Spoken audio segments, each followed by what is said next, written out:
प्रकाश संश्लेषण क्रिया में CO2 लेते हैं और ऑक्सीजन छोड़ते हैं। तो मतलब है दोनों घराने क्या करते हैं CO2 और छोड़ते क्या हैं ऑक्सीजन। अब वो CO2 जो ग्रहण करते हैं उसी की मदद से वो कार्बोहाइड्रेट के रूप में भोजन है, ठीक है। तो कार्बोहाइड्रेट के रूप में भोजन निर्माण में कौन सी गैस सहायक है? जबकि आपसे प्रश्न आ जाए कि जो दलहन फसलें होती हैं, कौन सी फसल? दलहन फसल करते किसको बेटा? अब हम खाने वाले जो फसलें होती हैं उनको अलग अलग नामों से पुकारते हैं। कुछ को तो आप क्या कहते हो? कुछ को क्या कहते हो? कुछ को क्या कहते हो? ये तीनों ही खाने के काम में आते हैं। ये खाद्यान्न है तीनों मिलाकर, इन तीनों को मिलाकर क्या करते हैं खाद्यान्न। और ये कितने प्रकार के होंगे? कौन कौन सा? दूसरो, तीसरो, जिनसे आपको कार्बोहाइड्रेट मिलेगा, जिनके खाने से आपको क्या मिले वो तो क्या होंगे?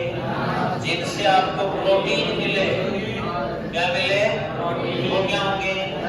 जिनसे आपको वसा मिले, फैट, वो क्या होंगे? इसका मतलब दालों से हमें क्या प्राप्त होता है?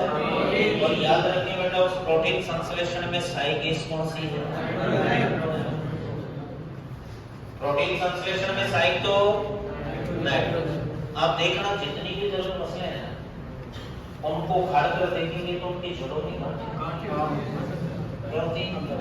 और गांठों में जीवाणु पाए राइजोबियम पढ़ रखा है ना, वो राइजोबियम जीवाणु नाइट्रोजन को संचालित करता है। ये जो पौधे जिनकी जड़ों में गांठ और गांठों में राइजोबियम जीवाणु पाया जाता है वो कौन से पादप कुल में आते हैं? लेगुमिनेसी। कौन से कुल में?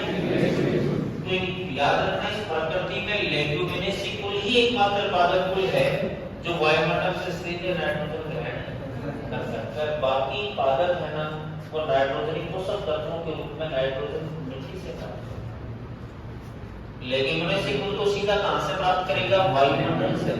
और बाकी का संपूर्ण जो वनस्पति जगत है वो नाइट्रोजन किससे प्राप्त करेगा? मिट्टी से, नाइट्रोजन पोषक तत्वों के रूप में। ये दलहन फसलें क्या करती हैं बेटा? वायुमंडल से सीधे नाइट्रोजन लेती हैं, उस नाइट्रोजन का उपयोग है वो प्रोटीन संश्लेषण में कर लेती है, फिर भी कुछ बच जाती है, उस बची हुई नाइट्रोजन को जड़ों के माध्यम से कहां छोड़ देती है? नाइट्रोजन पोषक तत्वों में बदलकर मिट्टी में छोड़ देती है। इससे मिट्टी का उपजाऊपन, तभी तो पूछा जाता है कि किसान भूमि का उपजाऊपन बढ़ाने के लिए कौन सी फसलें उगाते हैं? क्या जवाब होगा? बाकी बात करेंगे।